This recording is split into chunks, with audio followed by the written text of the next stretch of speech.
అమ్మ కిచెన్కి స్వాగతం. ఈరోజు ఉసిరావకాయ తయారీ విధానం ఎలాగో తెలుసుకుందాం. కావలసిన పదార్థాలు: ఉసిరికాయలు 1/2 kg. ఇవి నీళ్ళల్లో వేసి శుభ్రంగా కడిగి పొడిబట్టతో తుడిచి ఒక 15 నిమిషాలు ఆరనివ్వాలి. మెంతిపిండి ఒక 2 టేబుల్ స్పూన్స్, కారం 1 కప్పు, ఆవపిండి 2 టేబుల్ స్పూన్స్, 2 టేబుల్ స్పూన్స్ పసుపు. ఏ కప్పుతో అయితే కారం తీసుకుంటామో అదే కప్పుతో ఉప్పు తీసుకోవాలి. ఒక అర కేజీ ఉసిరికాయలకి ఆయిల్ 200 గ్రామ్స్, పోపుకి సరిపడే ఇంగువ, ఆవాలు 1 టేబుల్ స్పూన్, ఎండుమిర్చి 6 లేక 7 పోపుకి సరిపడా. కావలసిన పదార్థాలు చూసారు కదా. తయారీ విధానం ఎలాగో తెలుసుకుందాం. స్టవ్ ఆన్ చేసుకుని ఒక కడాయి పెట్టుకోవాలి.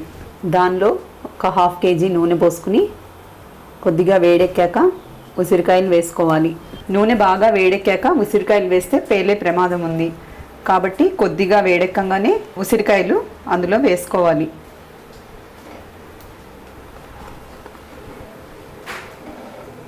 ఇలా ఉసిరికాయలు మునిగేంత వరకు నూనె వేసుకోవాలి. ఇలా కొద్దిగా వేడెక్కాక దీనిపైన మూత పెట్టుకోవాలి. సన్న సెగలో మూత పెట్టుకుని ఉసిరికాయల్ని ఉడికించుకోవాలి. హై ఫ్లేమ్లో పెడితే లోపల ఉడకకుండా పైన నల్లగా అయిపోతాయి కాబట్టి సన్న సెగలో మగ్గించుకోవాలి. ఉసిరికాయలని మధ్య మధ్యలో కలుపుకుంటూ ఉండాలి.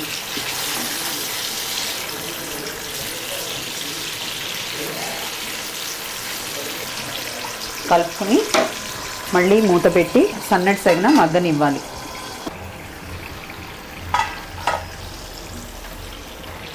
ఇలా ఉసిరికాయల్ని మధ్య మధ్యలో కలుపుకోవాలి. ఒకే వైపు ఉంటే మాడిపోతాయి కాబట్టి మధ్య మధ్యలో ఇలా కలుపుకోవాలి. చూసారు కదా, ఉసిరికాయలు మగ్గిపోయాయి. మగ్గిపోయినట్టు తెలియాలంటే ఇలా కట్ చేసుకుంటే ఇలా ఉసిరికాయ కట్ అవుతుంది. ఈ విధంగా కట్ అయితే ఉసిరికాయలన్నీ మగ్గిపోయినట్టే. స్టవ్ ఆఫ్ చేసుకుని ఇవన్నీ ఒక ప్లేట్లోకి తీసుకుందాం. వేగిపోయాయి కదా, ఇవన్నీ ఒక ప్లేట్లోకి తీసుకుని దీనిలోకి పోపు వేయించుకుందాం.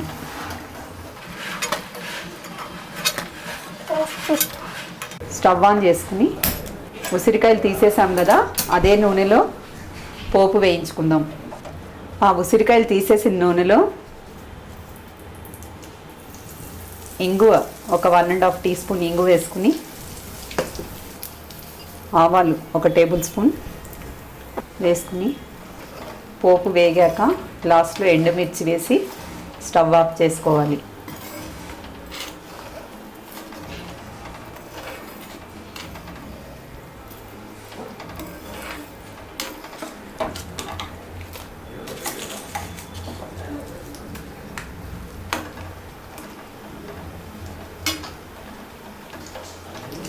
పోపు వేగిపోయింది కదా, స్టవ్ ఆఫ్ చేసుకుని చల్లారాక ఉసిరికాయల్లో కలుపుకోవాలి. చూసారు కదా, పోపు చల్లారిపోయింది కదా, దీనిలో ఉసిరికాయల్ని వేసేసుకోవాలి.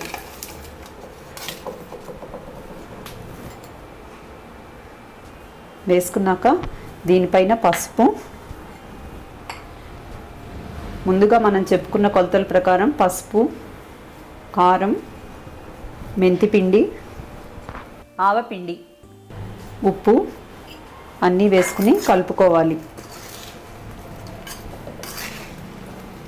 నూనె వేడిగా ఉన్నప్పుడు ఊరగాయని కలపకూడదు.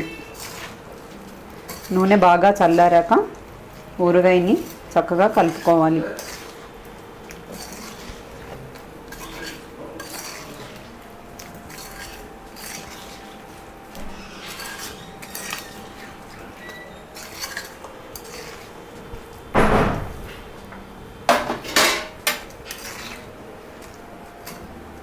చూసారు కదా, ఈ విధంగా ఉసిరావకాయ తయారు చేసుకోవాలి.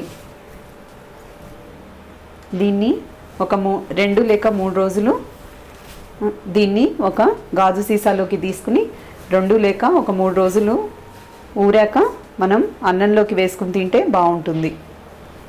ఈ ఉసిరావకాయ 24 గంటలు ఊరాక కాయ పులుపుని బట్టి టేస్ట్ చూసుకుని ఉప్పు కావాలంటే కలుపుకోవాలి. లేకపోతే పచ్చడి పాడయ్యే ప్రమాదం ఉంది. చూసారు కదా, గుమగుమలాడే ఉసిరావకాయ రెడీ అయిపోయింది.